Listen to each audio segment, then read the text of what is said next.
শুভরাত্রি বন্ধুরা, আমি এখানে আজকে করব ধোকার একটা কারি, ধোকা কারি। সেটার জন্য নিয়ে নিচ্ছি এখানে পোস্ত আর কাজু, জলে ভিজিয়ে রেখে দিয়েছি। আর দেখো তেল গরম করতে দিয়ে দিয়েছি। আর ছোলার ডালটা একদিন আগে আমি ভিজিয়ে রেখে দিয়েছিলাম, গোটা পুরো রাত্রি ভিজেছে। পরের দিন আবার বিকেলবেলা এটাকে আমি বেটে নিয়ে ভালো করে, খুব ভালো পেস্ট করে রাখিনি, অল্প আধ কাচটা করে বেটে নিয়েছি। তার মধ্যে এক টুকরো আদা কুচি আর 4টে লঙ্কা কুচি দিয়ে বেটে নিয়েছি। আর একটু সামান্য পরিমাণে লবণ দিয়েছি। আর তেলের মধ্যে আমি গোটা মৌরি আর একটু কালো জিরে ফোড়ন আর হলুদ আর লঙ্কা গুঁড়ো দিয়ে একটু নেড়ে নিচ্ছি ভালো করে। এবার এই ডালটাকে এই তেলের মধ্যে ফেলে দেব। ফেলে নিয়ে কিছুক্ষণ এটা নাড়তে হবে, একটু ড্রাই হওয়া অবধি এটাকে ভালোভাবে কষিয়ে নিতে হবে।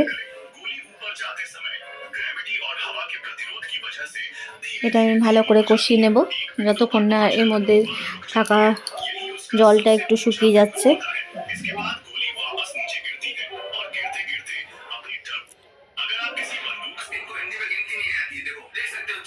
এতেও আমি অল্প পরিমাণ একটু লবণ দিয়ে নেব আর সামান্য চিনি দিয়ে নেব, যেহেতু বাটার সময় অল্প লবণ দিয়েছিলাম।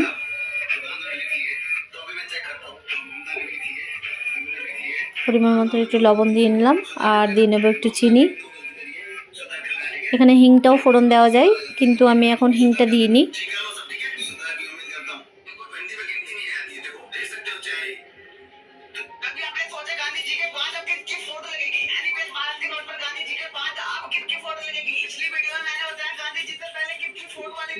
ভালোভাবে নাড়াচাড়া করতে হবে। দেখো অনেকটাই শুকিয়ে এসছে, জলটা একটু শুকনো হয়ে গেছে।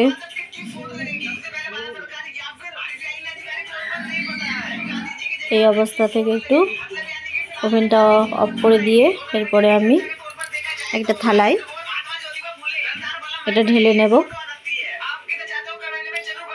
দেখো থালাটায় আমি ভালোভাবে তেল মাখিয়ে নিয়েছি। এরপরে আমি এগুলো কড়াই থেকে নামিয়ে নিয়ে হাত দিয়ে একটু চিপে চিপে একটু শেপ দিয়ে নেব থালার আকৃতি।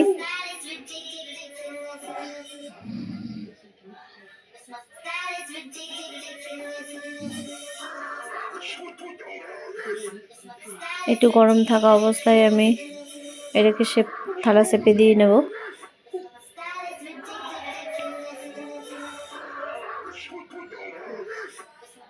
আমার এখানে থালাটা একটু বড়ই নিয়ে নেওয়া হয়েছে তাড়াতাড়ির মধ্যে। একটু ছোট থালার মধ্যে একটু উঁচু কানা উঁচু থালাগুলো তোমরা নিয়ে নিতে পারো। আর যেহেতু আমার এটা বড় থালা নেওয়া হয়েছে, ওই জন্য পরিমাণটা যেহেতু অল্প আর বড় থালা নেওয়া হয়েছে, ওই জন্য আমার এটা পাতলা হয়ে গেছে। একটু মোটা সাইজের হবে ধোকাটা।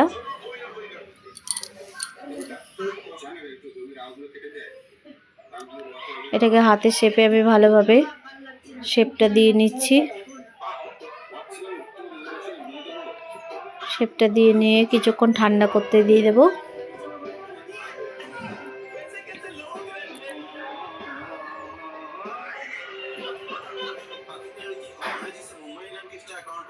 দেখতেই পাচ্ছ খুব সুন্দর একটা শেপে চলে আসছে।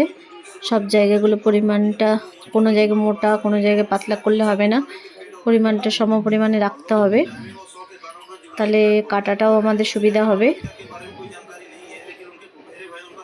দেখো কেটেও নিয়েছি আমরা ঠান্ডা করে। আমার একটু পাতলা পাতলাই হয়েছে, তোমরা চাইলে একটু মোটা করে কেটে নিতে পারো। আর বললাম তো থালাটা একটু সাইজটা বড় হয়ে গেছে, একটু ছোট থালার মধ্যে ঢেলে তোমরা মোটা আকৃতি করে কেটে নেবে, তাহলে ভাজতেও সুবিধা হবে। এরপরে আমি কড়াই তেল দিয়ে দিয়েছি, এবার ধোকাগুলো ভেজে নেব। আমি এখানে সাদা তেল দিয়ে ভেজে নিচ্ছি।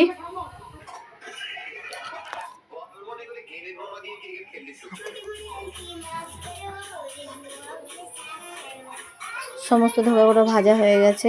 এরপরে ফোড়নে দিয়ে নেব আমি একটু জিরে, গোটা জিরে,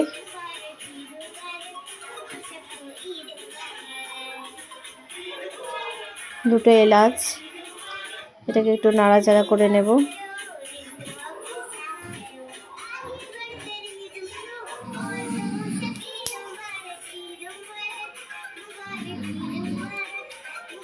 একটু এখানে হিংটা দিয়ে নেব, যেহেতু আমি ধোকার মধ্যে হিংটা দিইনি। ধোকার তরকারি তোমরা নিরামিষও করতে পারো, আমি এখানে নিরামিষ করিনি, যেহেতু নিরামিষের দিন ছিল না এটা রাত্রিবেলার। এখানে সমস্ত মশলাই দিয়ে দিয়েছি, আদা, পেঁয়াজ, রসুন, লঙ্কা গুঁড়ো, কাশ্মীরি লঙ্কা গুঁড়ো, জিরে গুঁড়ো, ধনে গুঁড়ো, হলুদ গুঁড়ো আর তেজপাতা, কাঁচা লঙ্কা, সব মশলাগুলো এবার ভালোভাবে নাড়াচাড়া করে নেব।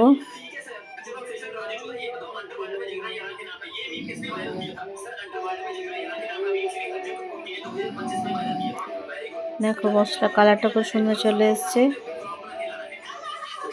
টমেটো আমি দিয়ে নিয়েছি, ভালোভাবে কষিয়ে নিতে হবে।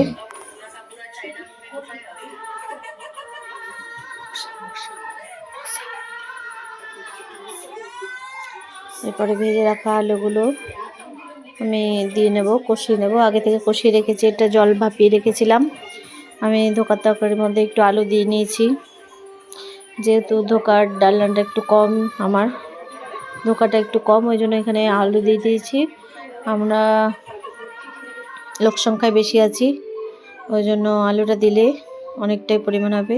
দেখো বন্ধুরা, এবার সমস্ত মশলাগুলো দিয়ে আলু দিয়ে একটু জল ঢেলে নিয়েছি, যেহেতু আমাদের এখানে লাইন চলে গেছিলো, আমি দেখাতে পারিনি।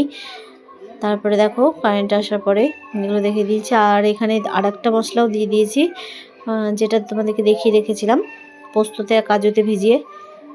এরপরে আমি এটা ধোকাগুলো, সমস্ত ধোকাগুলো দিয়ে দেবো। ধোকা দিয়ে বেশিক্ষণ নাড়াচাড়া করবো না বন্ধুরা, ভেঙে যেতে পারে, তাই জন্য অল্প পরিমাণে ফুটিয়ে নিয়ে গরম মশলা ঘি দিয়ে এখানে নামিয়ে নেব। তারপরে রুটির সঙ্গে ফিরে আসছি বন্ধুরা।